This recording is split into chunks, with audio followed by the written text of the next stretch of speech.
श्री कृष्ण गोविंद हरे मुरारी, हे नाथ नारायण वासुदेव।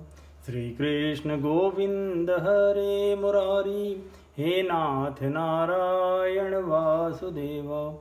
हे नाथ नारायण वासुदेव, हे नाथ नारायण वासुदेव।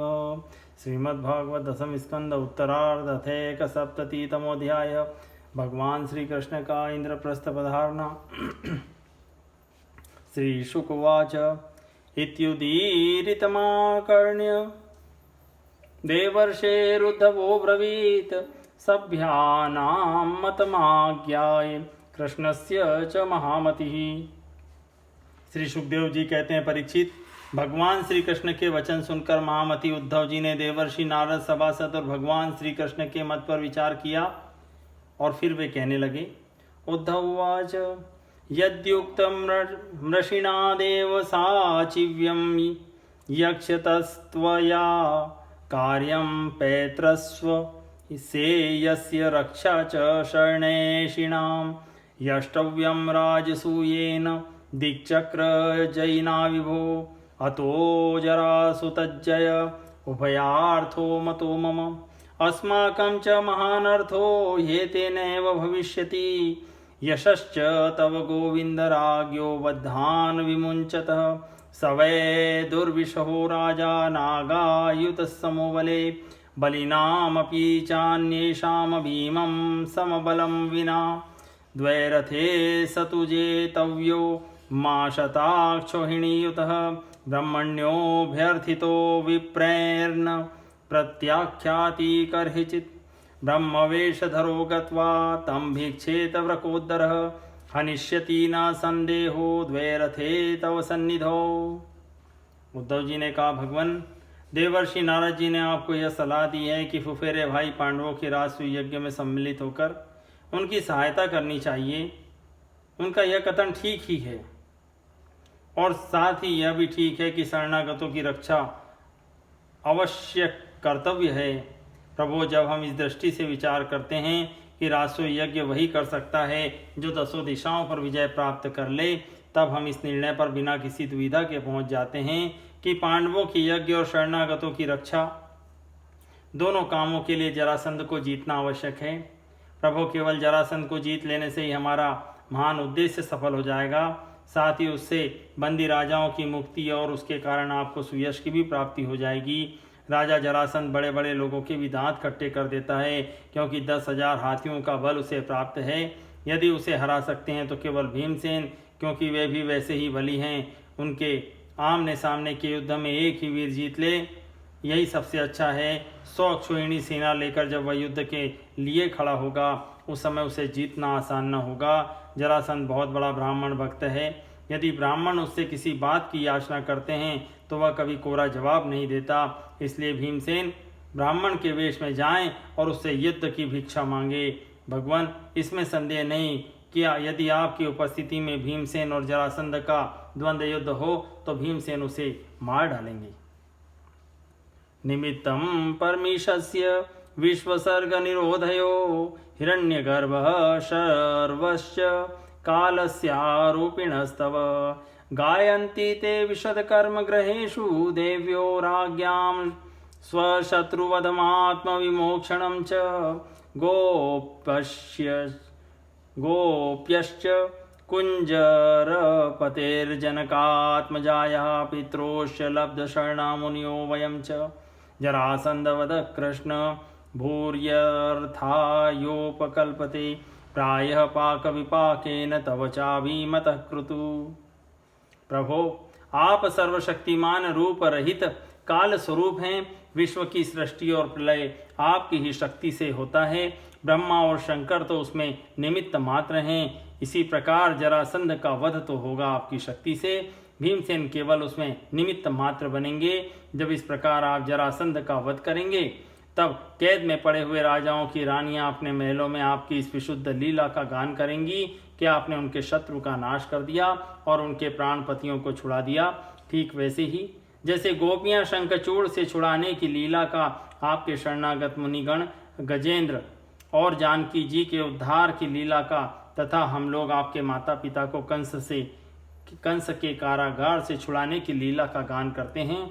इसलिए प्रभु जरासंध का वध स्वयं ही बहुत से प्रयोजन सिद्ध कर देगा। बंदी नरपतियों के पुण्य परिणाम से अथवा जरासंध के पाप परिणाम से सच्चिदानंद स्वरूप श्री कृष्ण आप अभी तो इस समय राजसूय यज्ञ का होना ही पसंद करते हैं, इसलिए पहले आप वहीं पधारिए। श्री शुकवाच इत्युद्धवचो राजन सर्वतो भद्रमच्युतं देवर्षिर्यदु वृद्धाश्च कृष्णश्च प्रत्यपूजयन् अथादिशत प्रणायानाय भगवान् देवकीसुतः भृत्यान् दारुकजैत्रादि ननुज्ञाप्य गुरून् विभुः निर्गमय्यावरोधान् स्वान् ससुतान् सपरिच्छदान् संकर्षणमनुज्ञाप्य यदुराजं च शत्रुहन् सूतोपनीतं स्वरथमारूढ गरुडध्वजं ततो रथद्विपभट सादिनायकः करालया परिवृत्त आत्मसेनया मृदङ्गभैर्यानकशङ्ख गोमुखे प्रघोषघोषितकुभो निराक्रमत। श्री सुखदेव जी कहते हैं, परीक्षित, उद्धव जी की यह सलाह सब प्रकार से हितकर और निर्दोष थी। देवर्षि नारद, यदुवंश के बड़े बूढ़े और स्वयं भगवान श्री कृष्ण ने भी उनकी बात का समर्थन किया। अब अंतर्यामी भगवान श्री कृष्ण ने वसुदेव आदि गुरुजनों से अनुमति लेकर दारुक, जैत्र आदि सेवकों को इंद्रप्रस्थ जाने की तैयारी करने के लिए आज्ञा दी। इसके बाद भगवान श्री कृष्ण ने यदुराज, उग्रसेन और बलराम जी की आज्ञा लेकर बाल बच्चों के साथ रानियों और उन सब सामानों को आगे चला दिया। फिर दारुक के लाए हुए गरुड़ध्वज रथ पर स्वयं सवार हुए। इसके बाद रथों, हाथियों, घुड़सवारों और पैदलों की बड़ी भारी सेना के साथ उन्होंने प्रस्थान किया। उस समय मृदंग, नगारे, ढोल, शंख और नरसिंहों की ऊंची ध्वनि से दसों दिशाएं गूंज उठी। नृवाजिकांचन शिविका विरच्युतं सहात्मजापति मनो सुव्रताययु वरांबराभरण विलेपनस्त्रज सुसंव्रता नृभिरसी चर्म पाणिभिः नरोष्ट गोमहिष खराश्वतर्यन करेणुभिः परिजनवारयोषितः स्वलंकृता कटकुटिकम्बलाम्बरा द्युपस्करा ययुरधियुज्य सर्वतः बलं बृहद्ध्वज पटछत्रचामरैर्वरायुधाभरणकिरीटवर्मभिः दिवांशुभिस्तु मुलरवम्बभोरवेर्यणाथार्णव क्षुभिततिमिङ्गलोर्मिर्भिः अथो मुनिर्यदुपतिना सभाजितः प्रणम्य त्वं हृदि विदधद विहाय सा निशम्य तदव्यवसितमाहृतार्हणो मुकुन्द सन्दर्शन निवृतेन्द्रियः रामदूतवाचेदं भगवान् प्रीणयन् गिरा मा भैष्टदूतं दूतभद्रं वो घातयिष्यामि मागधम् इत्युक्तः प्रस्थितो दूतो यथा वदन्नृपान् तेऽपि सन्दर्शन शौरे प्रत्यक्षनयन्मुमुक्षवः। सती शिरोमणि रुक्मिणी जी आदि सहज तो श्री कृष्ण पत्नियां अपनी संतानों के साथ सुंदर सुंदर वस्त्र, आभूषण, चंदन, अंगराग और पुष्पों के हार आदि से सज धज कर डोलियों और रथों और सोने की बनी हुई पालकियों में चढ़कर अपने पतिदेव भगवान श्री कृष्ण के पीछे पीछे चली। पैदल सिपाही हाथों में ढाल तलवार लेकर उनकी रक्षा करते हुए चल रहे थे। इसी प्रकार अनुचरों की स्त्रियां और वारांगनाएं भली भांति श्रृंगार करके खस आदि की झोपड़ियां, भांति भांति के तंबुओं, कनातों, कंबलों और ओढ़ने बिछाने आदि की सामग्रियों को बैलों, भैंसों, गधों और खच्चरों पर लाद कर तथा स्वयं पालकी, ऊंट, छकड़ों और हथनियों पर सवार होकर चली। जैसे मगरमच्छों और लहरों की उछल कूद से क्षुब्ध समुद्र की शोभा होती है, वैसे अत्यंत कोलाहल से परिपूर्ण फहराती हुई बड़ी बड़ी पताकाओं, छत्रों, चौरों, श्रेष्ठ अस्त्र शस्त्रों, वस्त्राभूषणों, मुकुटों, कवचों और दिन के समय उन पर पड़ती हुई सूर्य की किरणों से भगवान श्री कृष्ण की सेना अत्यंत शोभायमान हुई। देवर्षि नारद जी भगवान श्री कृष्ण से सम्मानित होकर और उनके निश्चय को सुनकर बहुत प्रसन्न हुए।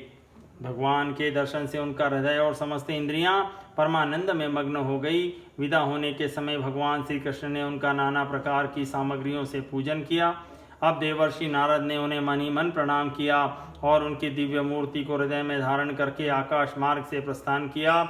इसके बाद भगवान श्री कृष्ण ने जरासंध के बंदी नरपतियों के दूत को ही अपनी मधुर वाणी से आश्वासन देते हुए कहा, दूत, तुम अपने राजाओं से जाकर कहना, डरो मत, तुम लोगों का कल्याण हो, मैं जरासंध को मरवा डालूंगा। भगवान की ऐसी आज्ञा पाकर वह दूत गिरिव्रत चला गया और नरपतियों को भगवान श्री कृष्ण का संदेश ज्यों का त्यों सुना दिया।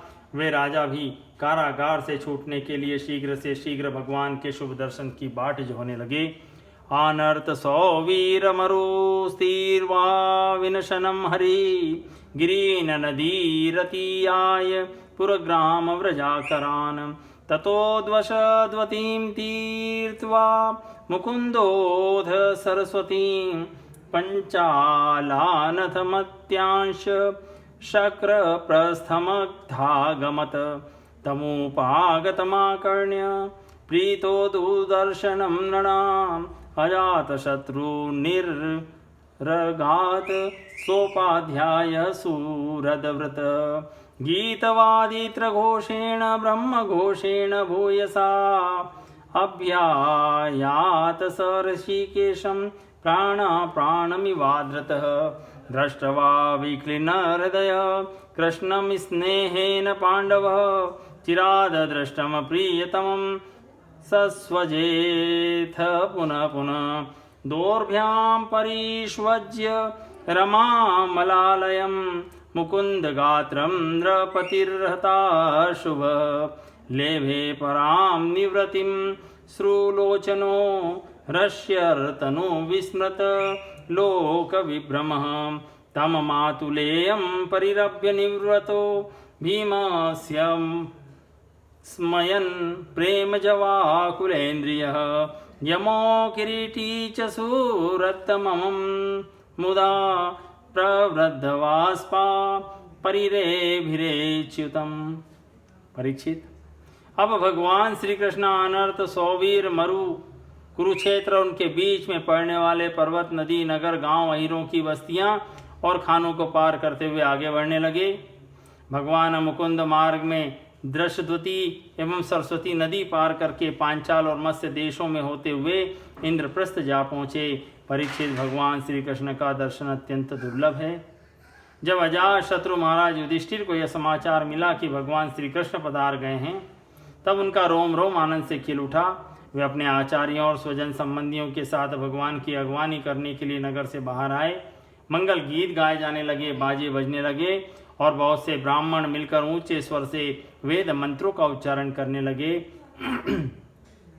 इस प्रकार वे बड़े आदर से ऋषिकेश भगवान का स्वागत करने के लिए चले, जैसे इंद्रियां मुख्य प्राण से मिलने जा रही हों।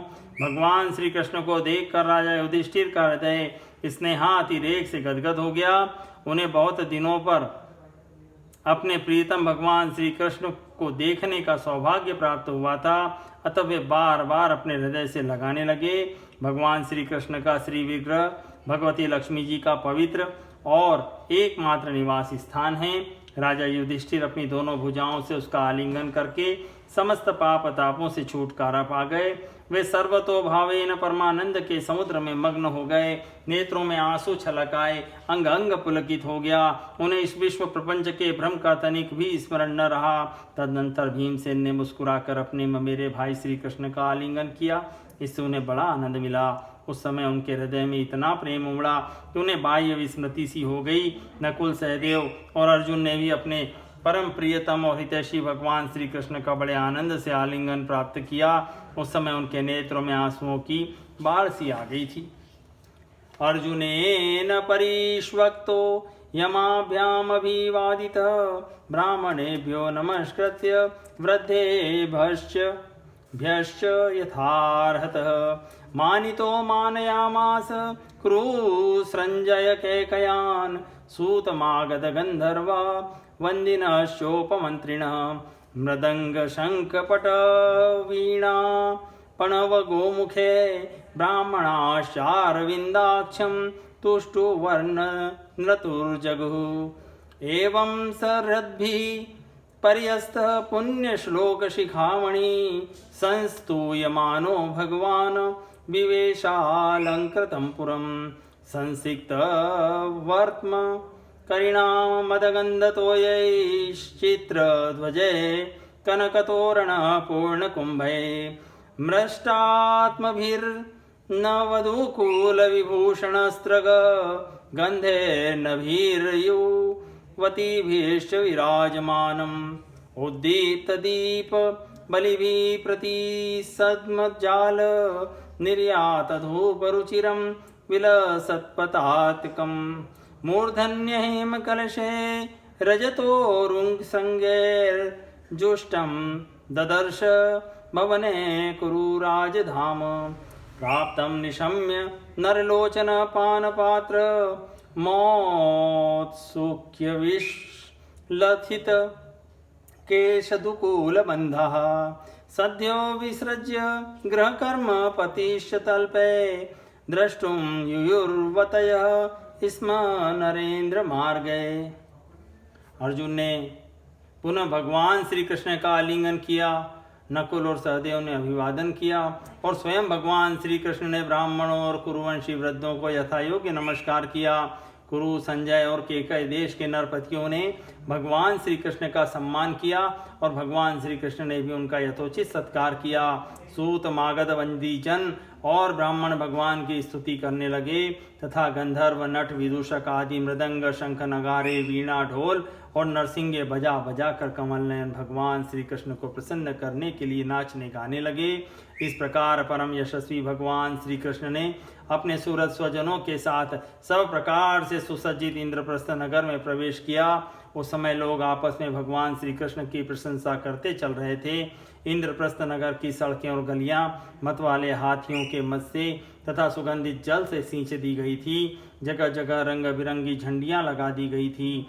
सुनहले तोरण बंधे हुए थे और सोने के जल भरे कलश स्थान स्थान पर सोना शोभा पा रहे थे। नगर के नर नारी नहा धोकर तथा नए वस्त्र, आभूषण, पुष्पहार, इत्र, फुलेल आदि से सज धज कर घूम रहे थे। घर घर में ठौर ठौर पर दीपक जलाए गए थे जिनसे दीपावली की सी छटा हो रही थी। प्रत्येक घर के झरोकों से धूप का धुआं निकलता हुआ बहुत ही भला मालूम होता था। सभी घरों के ऊपर पताकाएं लहरा रही थी और सोने के कलश और चांदी के शिखर जगमगा रहे थे। भगवान श्री कृष्ण इस प्रकार के महलों से परिपूर्ण पांडवों की राजधानी इंद्रप्रस्थ नगर की ओर देखते हुए आगे बढ़ रहे थे। जब युवती ने सुना कि मानव नेत्रों के पान पात्र अर्थात अत्यंत दर्शनीय भगवान श्री कृष्ण राजपथ पर आ रहे हैं, तब उनके दर्शन की उत्सुकता के आवेग से उनकी चोटियों और साड़ियों की गांठें ढीली पड़ गई। उन्होंने घर का कामकाज तो छोड़ ही दिया, सेज पर सोए हुए अपने पतियों को भी छोड़ दिया और भगवान श्री कृष्ण का दर्शन करने के लिए राजपथ पर दौड़ आई। तस्मिन् सुसंकुल इभाश्वरथ द्विपद्भिः कृष्णं सभार्य मुपलभ्य ग्रहाधिरूढ़ा नार्यो विकीर्य कुसुमैर्मनसोपगुह्य सुस्वागतं विदधुरुत्स्मय वीक्षितेन। ऊचु स्त्रियः पथि निरीक्ष्य मुकुन्द पत्नी स्तारा यथोडूप सहा किं कार्यमुभिः यच्चक्षुषां पुरुषमौलिरुदारहास लीलावलोक कलयोत्सवमातनोति। तत्र तत्रोपसंगम्य पौरामङ्गलपाणयः चक्रु सपर्यां कृष्णाय श्रेति मुख्याः तेन सह। अतः पुरजने प्रीत्या मुकुन्द फुल्ललोचने स सम्भ्रमेरभ्युपेतः प्राविशद राजमन्दिरम्। प्रथाविलोक्य भ्रात्रेण्यं कृष्णं त्रिभुवनेश्वरं प्रीतात्मोत्थाय पर्यकात सस्नुषा परिशस्वजे। गोविन्दं गृहमानीय देवदेवेशमादृतः पूजायां नाविदत कृत्यं प्रमोदोपहतो नृपः। पितृस्वस्वर्गुरु स्त्रीणां कृष्णचक्रेऽभिवादनं स्वयं च कृष्णया राजन् भगिन्या चाभिवन्दितः। सड़क पर हाथी, घोड़े, रथ और पैदल की सेना की भीड़ लग रही थी। उन स्त्रियों ने अटारियों पर चढ़कर रानियों के सहित भगवान श्री कृष्ण का दर्शन किया और उनके ऊपर पुष्पों की वर्षा की और मन ही मन आलिंगन किया तथा प्रेम भरी मुस्कान एवं चितवन से उनका सुस्वागत किया। नगर की स्त्रियां राजपथ पर चंद्रमा के साथ विराजमान ताराओं के समान श्री कृष्ण की पत्नियों को देखकर आपस में कहने लगी, सखी, इन बड़भागिनी रानियों ने न जाने ऐसा कौन सा पुण्य किया है जिसके कारण पुरुष शिरोमणि भगवान श्री कृष्ण अपने उन्मुक्त हास्य और विलासपूर्ण कटाक्ष से उनकी ओर देखकर उनके नेत्रों को परमानंद प्रदान करते हैं। इस प्रकार भगवान श्री कृष्ण राजपथ पर चल रहे थे। स्थान स्थान पर बहुत से निष्पाप, धनी, मानी और शिल्पजीवी नागरिकों ने अनेकों मांगलिक वस्तुएं ला लाकर उनकी पूजा अर्चा और स्वागत सत्कार किया। अंतःपुर की स्त्रियां भगवान श्री कृष्ण को देखकर प्रेम और आनंद से भर गईं। उन्होंने अपने प्रेम विभल और आनंद से खिले हुए नेत्रों के द्वारा भगवान का स्वागत किया और श्री कृष्ण उनका स्वागत सत्कार स्वीकार करते हुए राजमहल में पधारे।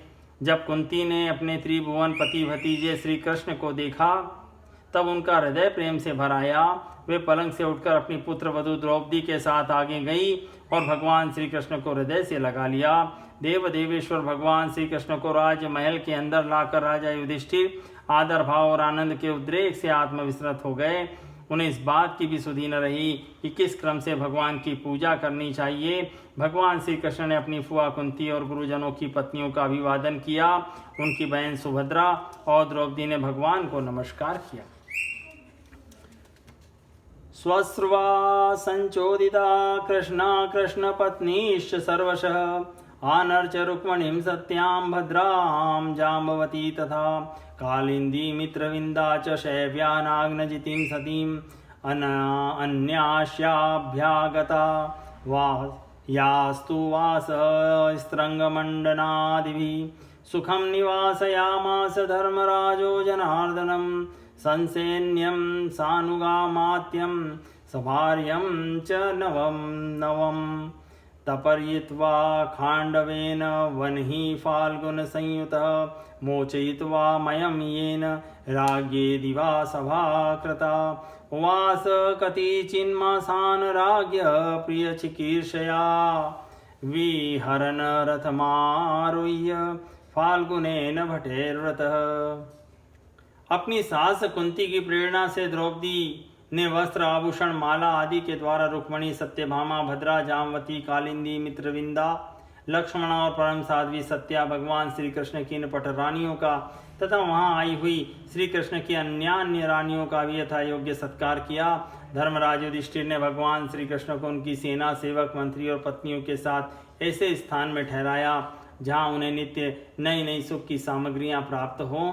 अर्जुन के साथ रहकर भगवान श्री कृष्ण ने खांडव वन का दाह करवाकर अग्नि को तृप्त किया था और मयासुर को उससे बचाया था। परीक्षित, उस मयासुर ने ही धर्मराज युधिष्ठिर के लिए भगवान की आज्ञा से एक दिव्य सभा तैयार कर दी। भगवान श्री कृष्ण राजा युधिष्ठिर को आनंदित करने के लिए कई महीनों तक इंद्रप्रस्थ में ही रहे। वे समय समय पर अर्जुन के साथ रथ पर सवार होकर विहार करने के लिए इधर उधर चले जाया करते थे। उस समय बड़े बड़े वीर सैनिक भी उनकी सेवा के लिए साथ साथ जाते।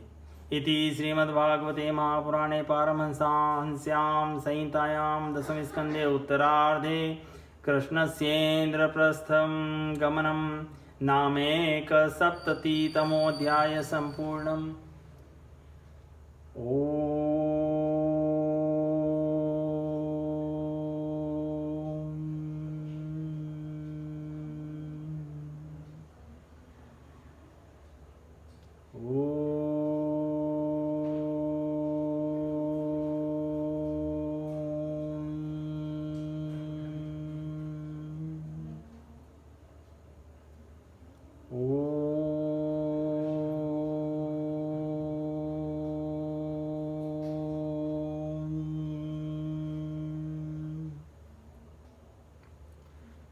श्री कृष्ण गोविंद हरे मुरारी, हे नाथ नारायण वासुदेवा। श्री कृष्ण गोविंद हरे मुरारी, हे नाथ नारायण वासुदेवा, हे नाथ नारायण वासुदेवा, हे नाथ नारायण